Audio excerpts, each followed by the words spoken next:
Record it. So from a sector perspective, we are seeing rotation again. And this isn't the first time. It's Friday's pullback showed us this. Tuesday when we were down, it showed us this. And now today when we're down another 106 points right now, it's showing that the more defensive areas of the market are green today, and the risk on areas of the market are red. That being said, I still have names on my watch list that are risk on. Now, I also have names that are more defensive, such as AbbVie. AbbVie just hasn't come down into a buy zone. This is Monday, Tuesday, and Wednesday's price action. And when I set the chart up, I had a buy zone here at or around 220, and price just hasn't pulled back there. So there's nothing for me to do. I don't go and just say, okay, price is close enough, $6 away from my zone, I'm going to throw the trade on. Not how I trade. I wait for that pullback. When I was logical and all of this.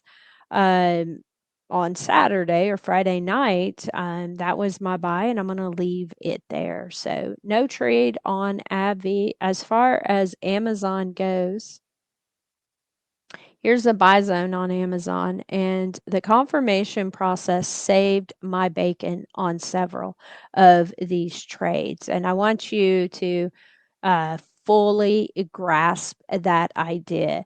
The confirmation process that I have been using for about 18 months plus has I use it not just for SPX income day trading. I also use it for swing trading and other names as well.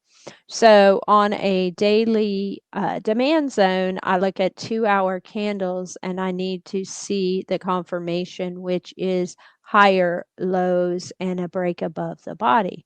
Well, just so you know, I didn't get that in during trading hours for me to execute along. You might say, well, yeah, but it happened here. You got a low, you got a higher low, and you got a break above the body. Well, yeah, but that was after the market was closed.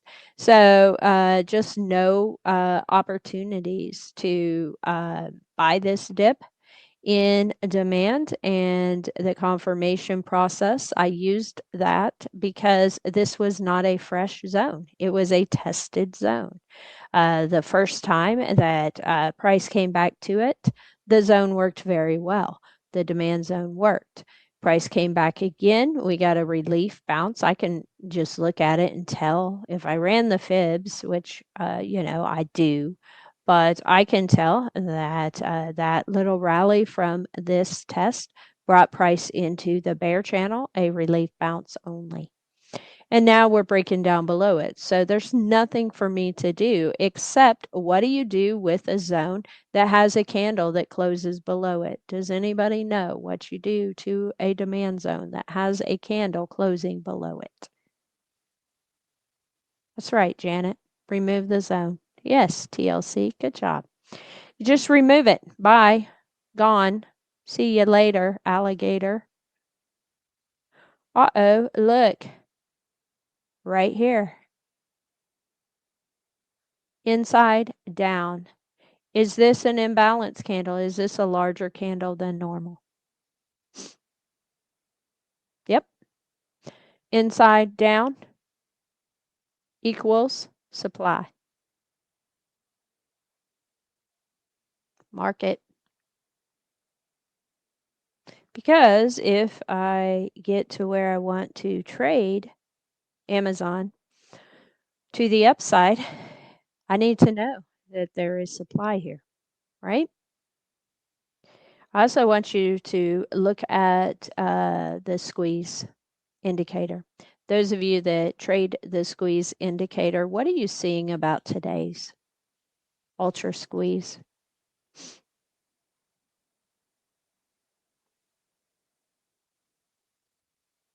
Anybody know? Yeah, squeeze is over because it's firing. See this green dot? That means it's firing to the downside, my friends. That's not good news for Amazon.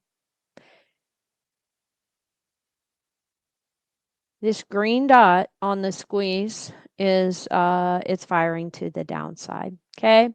So Amazon goes off of my watch list. Now I'm going to draw the fibs and just be perfectly clear to show you that from a higher time frame perspective, you are still bullish because the 618 hasn't been broken. This 618 is such an important level, hugely important. If you wanted to trade Amazon from a bullish or the 50 and the 618 pullback right here, right? Your daily 200 is right there. You do have to keep in mind that the squeeze is firing to the downside. So you could see some further downside price action in here, but that is a valid pullback to the 50 and the 618 fib zone right there. Okay. All right, if that 618 breaks, next targets are below at 218, 208, and then finally back at a tested, notice, tested demand zone. We created inside and up. You got a little pullback here, and then price took off. All right, so this zone has been tested, meaning if there were any buy orders, they could have been filled on that test, meaning price may not have to come all the way back down there. If this, then that. If the 618 breaks, these are your targets to the downside. If you get a rally up into supply and you want to short this name, that is the supply zone. This upper yearly edge price is now back below it. It is again resistance until proven otherwise on Amazon. Let's look at Bank of America and my buy zone. It's almost to target. I said I'd watch this level. You can tell my alert never went off. There's been nothing to watch here because we haven't broken down. So nothing to do with Bank of America. Let's look at Google. I had a little zone on Google that said, you know, we could possibly bounce from. It's not really one that I'm looking to trade. It was the lower weekly edge right there, this imbalance candle, and the low from last week. And we're breaking down below that. We're breaking down below the daily 50. That's not a good sign for Google. Price, I believe, is probably headed back to this gap fill down here and the demand zone down here. So next alert that's going to go off for me is about $1 from that demand zone, and it's down at $3.50 for Google. So that little zone right there, based on the lower weekly edge, price has rejected it. I got no confirmation to trade it. I really wasn't looking to trade it anyway, and I'm glad I didn't. JP Morgan. Um, It's down slightly today, but it's still in a supply zone. Definitely not a place I'm looking to go long here. But my alert is still sitting down there. It just hasn't been triggered. Microchip, a big, huge pullback in the chips today. Again, another name that I just haven't gotten a trade on because of confirmation. We were coming back to the daily 50 here. It was the low that I had my stop set at. It's below now the 4-hour zone. It's below the 38.2. Um, I don't know. Maybe, it bounces from here, but it just hasn't given me the confirmation I need to execute the trade. And so, no trade on this for me. It's now below the daily cloud. The next buy zone, potential buy zone on microchip is going to be 83.5 by 78.27. All right. Merck, this a healthcare name that I am watching for a potential dip buy. And it came close. It looks like very close today. I don't just sit and stare at these charts. This is the first time I've looked at them today. And I can see that Mark came very, very, very, very, very close to this imbalance candle. My alert just didn't go off, so I didn't get the trade, but it's bouncing and back up above the daily cloud here. Now you are creating lower highs and you're creating lower lows. But at the end of the day, a pullback to demand here would be a buy the dip opportunity for me, and take some profits. I at this point, I have a new or a lower first target, and that's going to be right here, inside and down candlestick structure, and then that upper monthly, upper weekly edge. Okay. So, okay, just watch that. Still on this name. If you pull back and it price wants to fill a gap, we could pull all the way back to 115.5, which is a lower weekly edge. Again, creating lower highs and lower lows means I'm definitely not jumping in early. That and the fact that I don't like to create bad habits, and that would be a bad habit for me. All right. So no trade yet on Merck. Let's look at Microsoft. Microsoft is trying its darndest to hold on to 398 with everything it's got. It's the bottom of this zone. It is this bottoming wick right here. Um, Look at the down, right? We had that nice big pop, and then we just have sold off 1, 2, 3, 4, 5, 6, now 7 days down.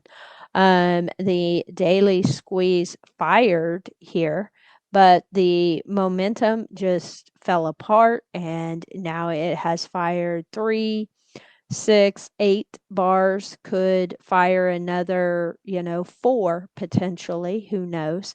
But the next buy zone, if 398 can't hold on Microsoft, is going to be 374. All right. NVIDIA was a nice dip buy yesterday on the first test, or the first retrace back here. Very, very nice dip buy. I talked to some traders that actually caught this. I did not take this trade because John was also trading NVIDIA and he was trading it to the downside, and I didn't want to have conflicting trades in the alerts. So I passed, but I do want to point out that you did get a $10 bounce from that zone, and that paid very, very, very nicely for the calls. Now, price is back at the zone. But this was not the first test. You created the zone here, and you actually based right on top of the zone, and then you got another rally and you pulled back again several days inside the zone before getting another rally. Then yesterday you got a rally off of it. Today, this zone is just way too tested for me to trade yet again. All right, so I'm going to just set this out, and John's actively trading NVIDIA with you guys, so I will let John trade it, and I'll step out of the way there. On SMCI, this is the one that actually Janet asked me about and asked if I was waiting for confirmation. And the answer is yes, because the zone is tested and even the back end of the zone has been tested. There's a difference between coming straight back and testing the top. But when you see such weakness that you test all the way to the bottom of the zone, now is a beautiful, right? Once you got that confirmation right here, beautiful trade to the upside. But on this retrace back into a very tested zone and even to the back of the zone, I personally would rather wait and be patient given the overall negative sentiment right now around the chips and some rotation. All right, so that's what I'm seeing on SMCI. Other than that, that's was the bullish ideas that I had. I was able to collect really great over 100% profits on Intel. I'm out of them. Then I was able to, here's the trade. And then I was able to also trade for more win. This one's been good to us or me, but I took the trade again and it was another solid winner. And now, do we take the trade again? I'm not, I mean, it's completely up to you. Maybe you're still in the trade.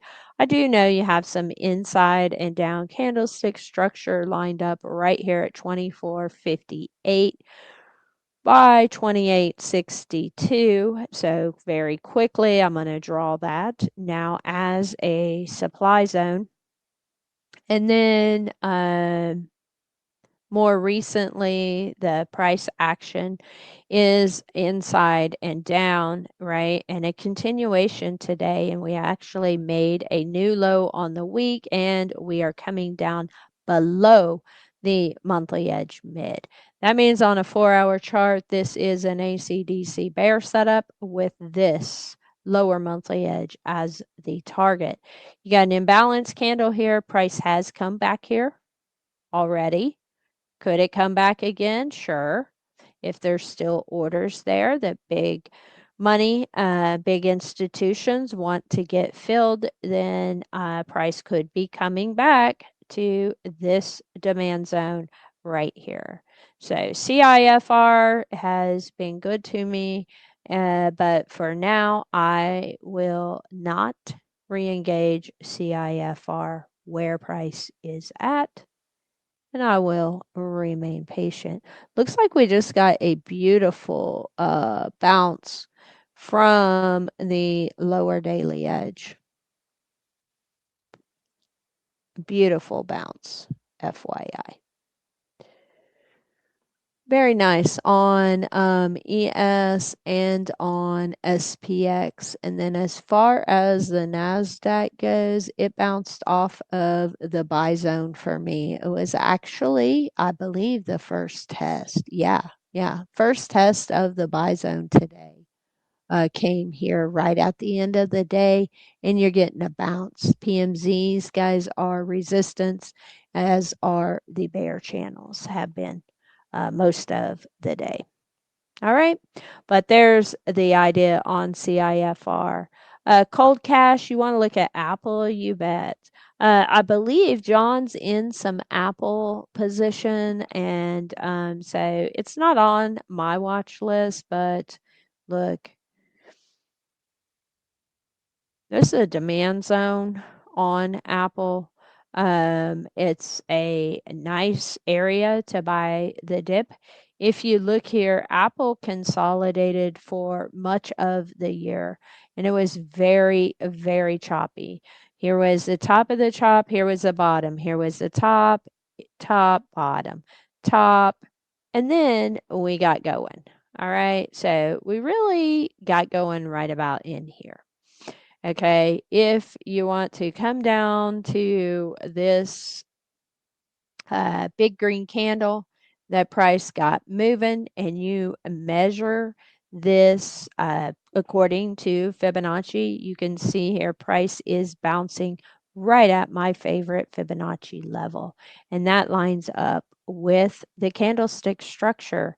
And I like that. Um, Apple needs to hold the bottom of this cloud. That's going to be important. You can run a reverse Fibonacci, right? We're not below the 618, so this uptrend is still intact. But if you want to get some targets here, run your reverse Fibonacci's and mark the top of the bear channel or the 38.2, then mark the top of the golden profit area or the 618, and that can give you a couple of targets back to the upside before the supply zone. All right, cold cash. All right, guys. So I just wanted to hop on because we are getting a nice big pullback. Unfortunately, back below 28,880. So frustrating. But we are in weekly demand. This is an inside and up. It had, not a huge explosive move up. But if you consider that this was, 1,700 points, that's a pretty good move up. We've given much of it back. We're creating a huge topping wick so far on this weekly candle. That is selling pressure, selling pressure, selling pressure. We're inside the bull channel. We have found the 9 EMA here on the weekly on the NASDAQ. Look for this to be support. The 38.2 and the lower monthly edge are in line here on the NASDAQ. The NASDAQ has not played out the ACDC bear, whereas the ES has. A lot of that has to do with the fact that it's holding this demand zone, but that lower monthly edge is down here. So once price crossed below these accelerator arrows, it put the lower monthly edge in focus. So we could be looking at a further pullback of another, what is that? 27,870. And we're at 28,649, maybe another 800 points possible pullback there on the NASDAQ. So, wow. But ES is going to have the same narrative pretty much. You're inside of weekly demand. Here's your initial candle. That means the bottom of this weekly demand zone, 7,200. We're bouncing off the lower monthly edge. We're sitting right at the weekly 9 EMA. The weekly 9 EMA is flat. So it was a very nice trajectory to the upside. Now it's showing flat. That just means we're taking a little breather here at the bull channel, at the EMA, and at candlestick structure. I'm still looking for buyers in this area, and I'm still interested in buying the dip on bullish names that set up in my buy zones. Daily chart. This one I wanted to show you guys because this is a very important level. On the daily chart for ES, you have daily demand here. All right, the bottom of this zone. Price needs to hold and close today above 70 to 93 and a half, or this zone is invalidated. If the zone's invalidated, I'll erase it off of my chart. This is not demand, but this is down below. So that being said, as far as the daily goes, these would be support that we could watch for a bounce. But as far as demand goes, it's all the way down at 71.43. All right. All right, that's all I got for y'all as far as updates go for me. And if anybody's wondering why I'm not buying a dip on the names that I'm watching for dip buys that I planned way before price ever did this. I've given you the answer to every one of those that I have not bought the dip at. All right. Oh, I did step out or stop out of RDW. I can talk about that one.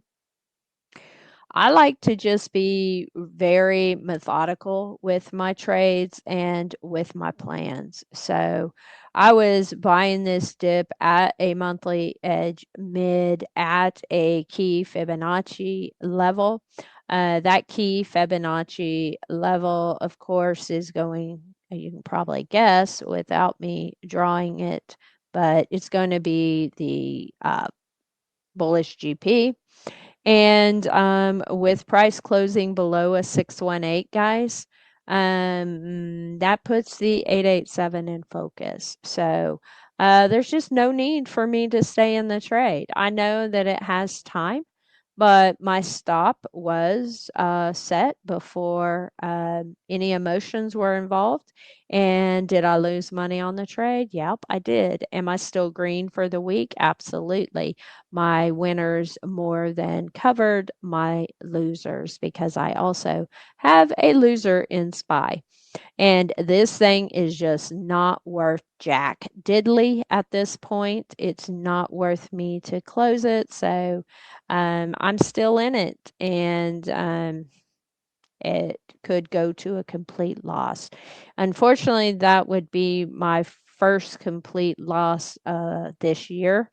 And I really was trying not to have one of these, but the value of the option just isn't worth it to close it. So I'm going to just let her ride, and could be a complete loss there. But that's all I got for y'all. I'm going to hop off of here. I think John's around the charts.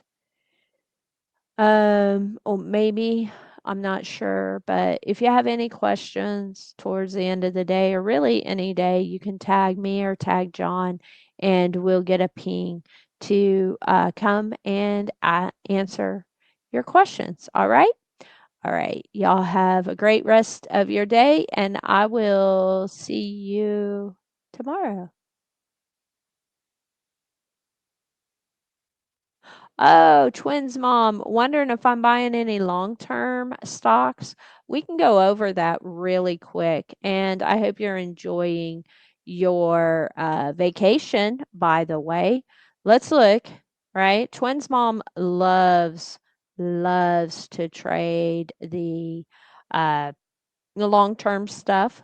And my long-term account, guys, does very, very, very well trading these supply and demand levels. So let's start with Apple.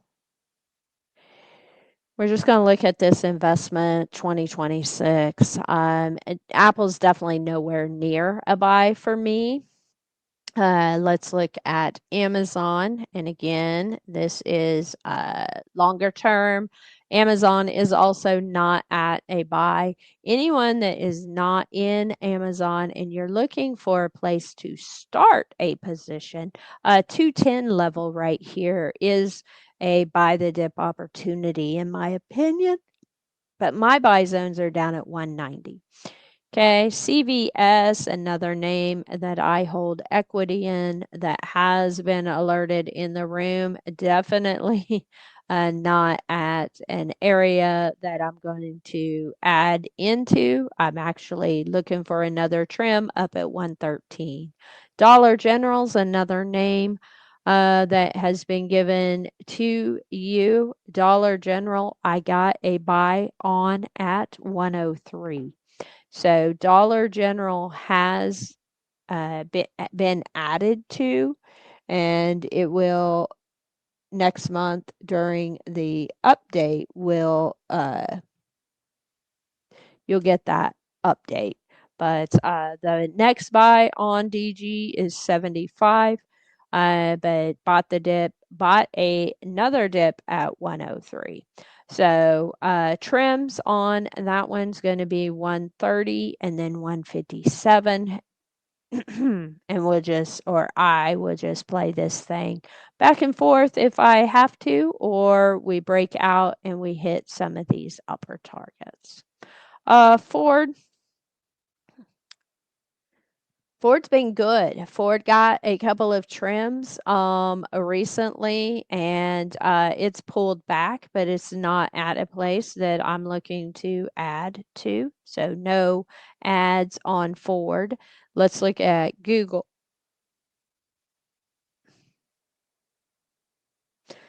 Google's been good, gotten a couple of trims, not quite to 423, which would have been the next trim, but I'm just not anywhere near a buy zone on Google at all, not even close.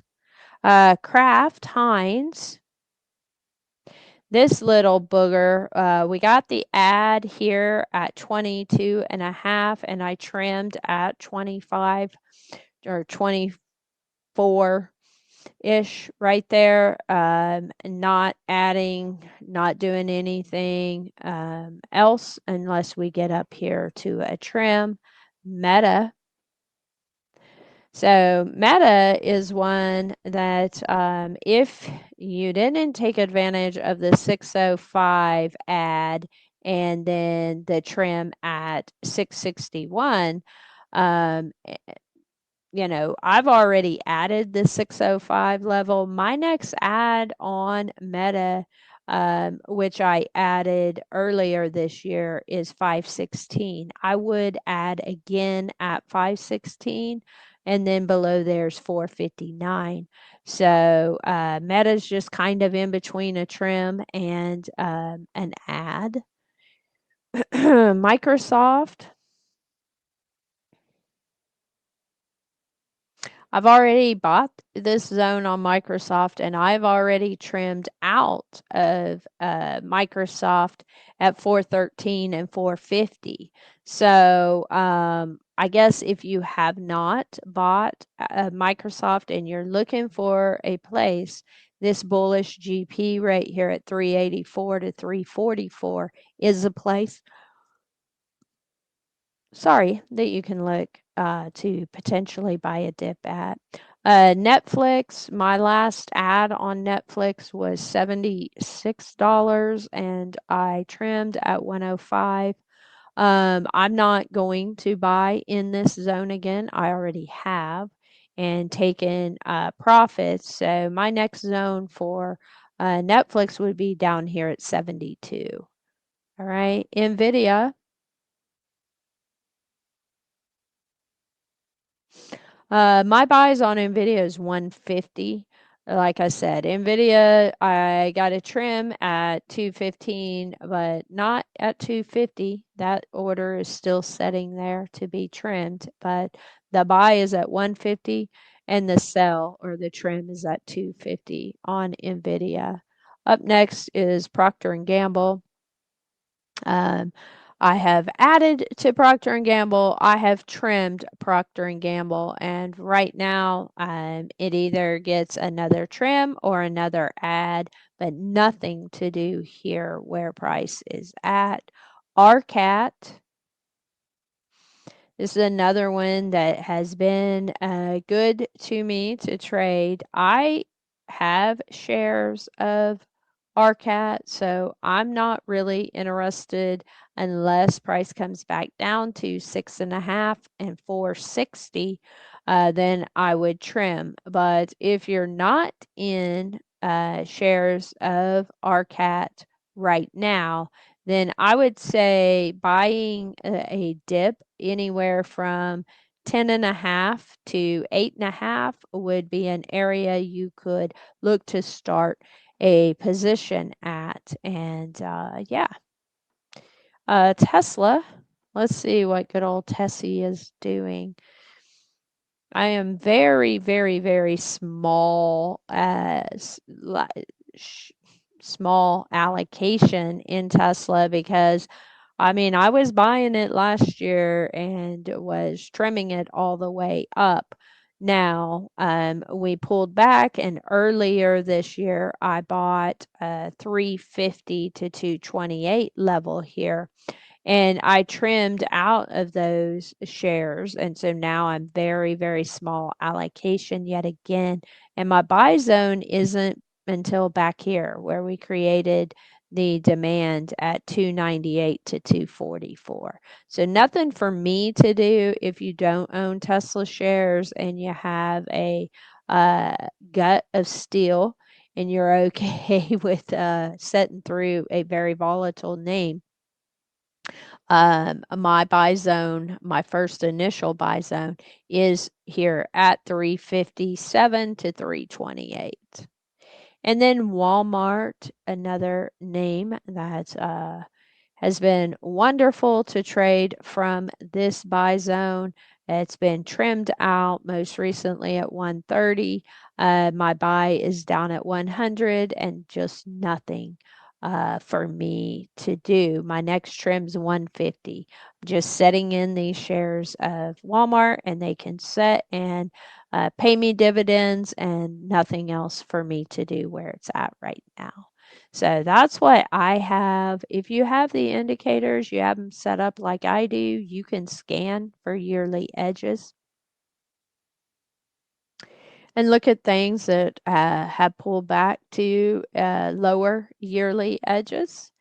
And if you like any of the names that you see, then lower yearly edges are a great place for me to buy equity in names that I want to own for a long time. And I think most of these names are at upper yearly edges. I don't think they're at lower yearly edges. Maybe DraftKings, I don't know. I don't trade this thing. Okay, DraftKings, if anybody is into the betting world here.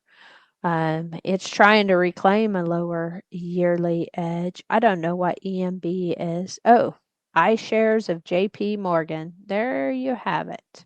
Yeah, that's definitely upper yearly edge. GM. Wow, GM's having a big old pullback right now. Still upper yearly edge. Nothing to do there. Levi's. Upper yearly edge. Nothing to do there. Got Lowe's. There's an interesting one. Anyone a big fan of Lowe's? This name and Home Depot, Generac, some of those names, this is not technical based. This is more timing based. But right before those of us in Florida get to experience hurricane season. You'll often get a dip buy opportunity that could pay off just on that seasonality. You just would need to have plenty of time. So Lowe's is at a lower yearly edge right now. If it's a name that you would be interested in owning stock or long term um, leap type trading. Not, I'm not talking about swing trading it just for a couple of days off of a lower yearly edge. This is longer time frame. You have demand all in here. There is multiple candlestick structures in here all the way down to 170.12.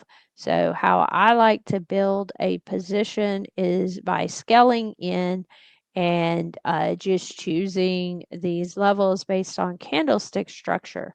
So starting a position here at the lower yearly and then adding to it here. And then I trim on the way back up at edges, at candlestick structure, all of the things I would do from a shorter term trade. Same thing, just longer time frame is all. So that's what that would look like. And you can see the other names or set this scanner up like I have. Southwest is at upper yearly. Macy's is at upper yearly. Mickey D's, I believe, is at upper yearly. Whoa. Okay. No, I take it back. What a bad quarter. It's at lower yearly. McDonald's is. So another name if you're interested. Heck, my grandkids would probably pick that one to own stock in.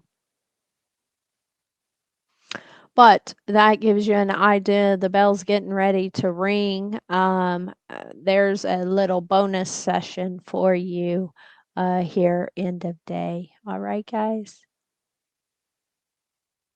What was the level that ES needs to close above today? It's not going to get there. Let me see. Nope. Well, maybe. Okay, let's look. Remember, the session, just because the bell rings on futures, this candle, today's candle, isn't going to close until what is it, an hour, I think, 5 o'clock Eastern, that the daily candle will close on the futures. All right, but that level is 72.93 and a half. You want me to show STWD? You got it.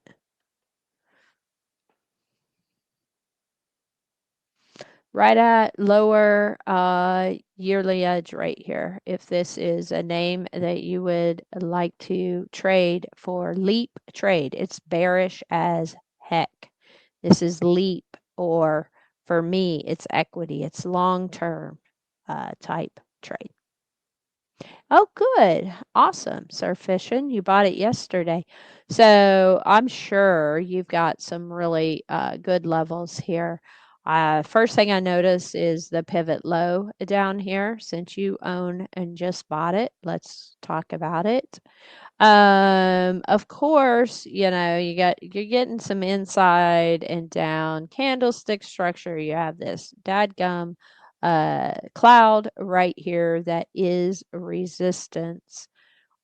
This is just a weekly chart, and if you're talking long term, which I assume you would be surf fishing, I'd go to a quarterly candle. Wow, it is slow. We getting some kind of volatility here at the close? Nope.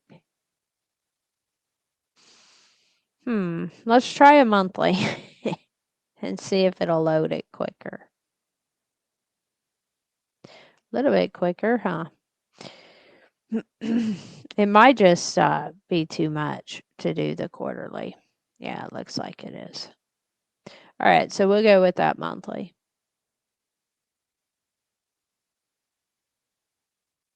Looks like we're going to sell off into the close, guys. All right. Definitely, of course, surf fishing, I would use your trendy edges, right? Now I can draw you some Fibonacci's as well. I mean, just look at this recent down move after a very long, long time of consolidating. Remember, these are monthly candles. That's a long time. Here's your down move.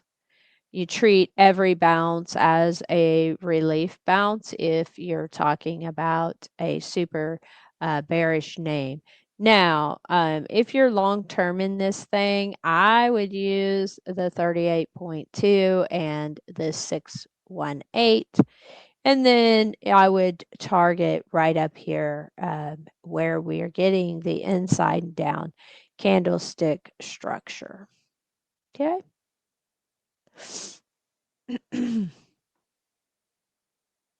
Gotcha. Yeah, long term, yeah. Then, it's up to you, but I like to take profits even though my long-term stuff is also retirement type stuff, an account that I really don't mess with at all. But I do buy and sell out of it. If you just want to measure from the all-time high to the low, we never got, ever since we created this low, price has not gotten above the 618 on this name here. Okay, so relief bounce till proven otherwise. And 2261 is the golden Fibonacci level on it. All right. All right, guys, I'm gonna hop off of here. Y'all have an amazing evening, and we'll talk to you in the morning. Much love.